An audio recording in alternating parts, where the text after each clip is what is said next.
The price of progress. The whisper of engines. Thomas Midgley Jr.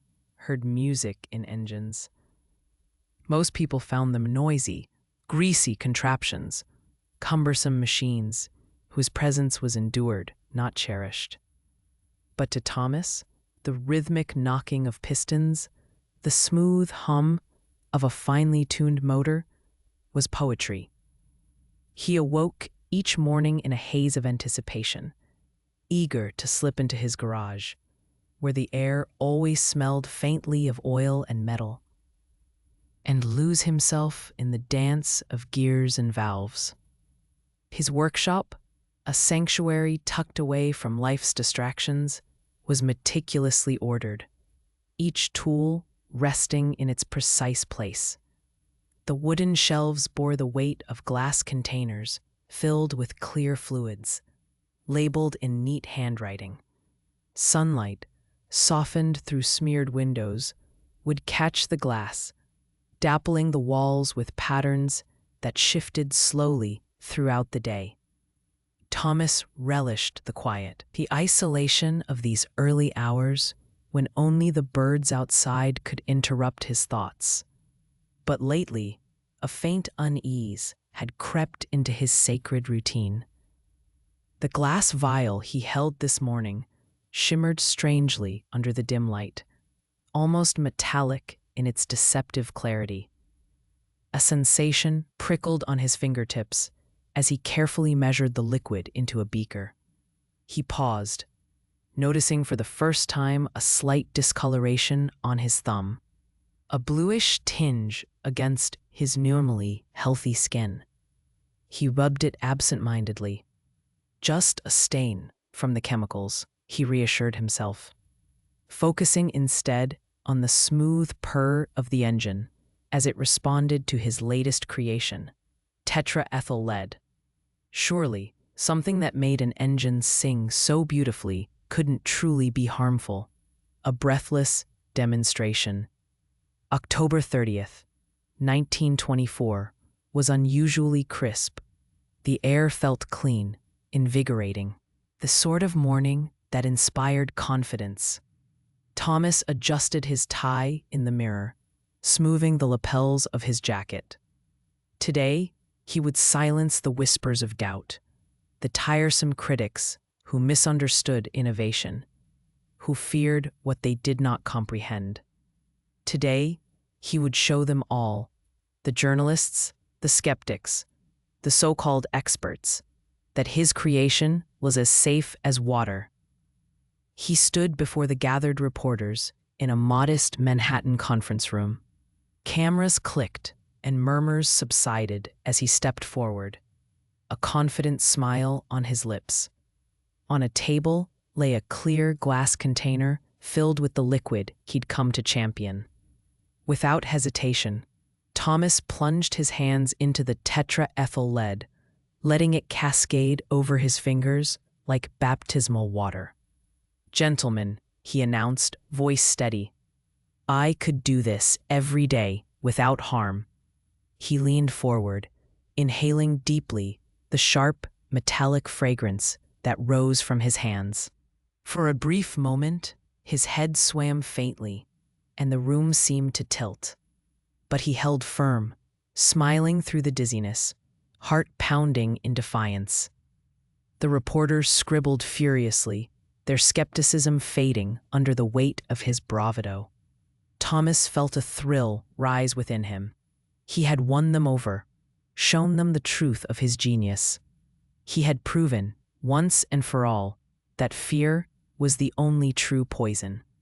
Yet, as he wiped his hands discreetly on a hidden cloth afterward, he noted again that strange blue tint beneath his nails. This time, a small shiver climbed his spine.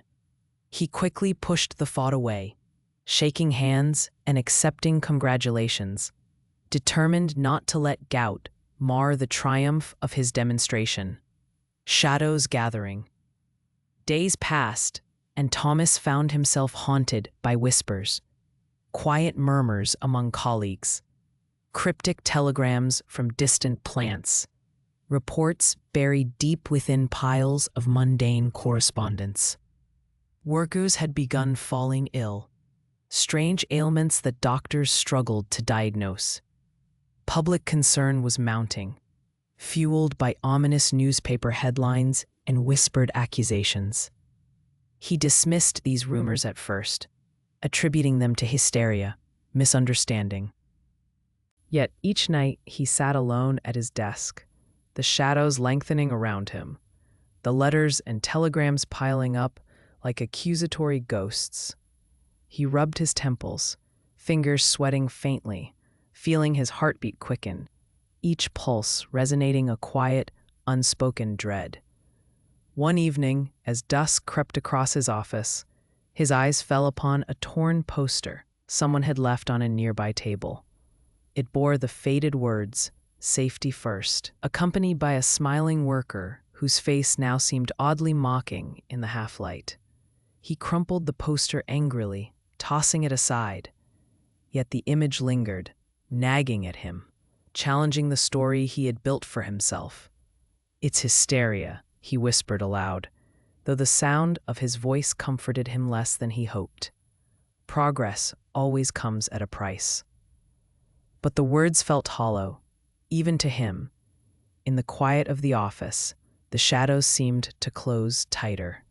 The weight of truth. The medical report trembled gently in Thomas's fingers, illuminated by a single, lonely lamp. The shadows around him were suffocating, pressing closer with each shallow breath he drew. The words blurred beneath his gaze, yet their meaning was dreadfully clear. Elevated lead levels, symptoms consistent with chronic poisoning. A diagnosis stark and undeniable. He felt a sudden urge to deny, to tear the paper into shreds and burn the pieces, to scream defiantly into the night.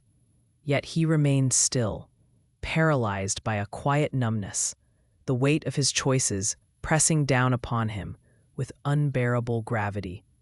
In the silence, memories flooded him.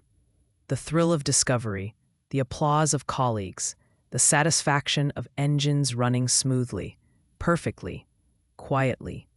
He had been proud, so deeply proud, fiercely protective of his invention that he had willingly blinded himself to truth. Now, the unbearable weight of that blindness settled over him, quiet and heavy as lead itself. The window beside him stood slightly ajar, moonlight slicing the room like a blade. He rose unsteadily, his legs weak beneath him. His hand hovered above the latch, ready to slam the window shut, as if doing so could trap the truth inside with him, preventing it from escaping into the world beyond. But at the last moment, his fingers faltered, and instead he pushed the window wider, allowing cold night air to flood inside, sharp and clarifying. Echoes in the silence. Months later, Thomas stood quietly in his workshop, the air stagnant and still. The once beloved tools lay idle, gathering dust. The vials and containers sat untouched, their contents darkening subtly, as if reflecting his own regret. The engine, once humming proudly in the corner, lay dismantled, silent, lifeless. He ran a finger over a table, leaving a faint trail in the dust. The blue tinge on his skin had faded, yet he knew the poison lingered within him, unseen, irrevocable. The silence in the room was deafening, a quiet accusation, an unspoken rebuke.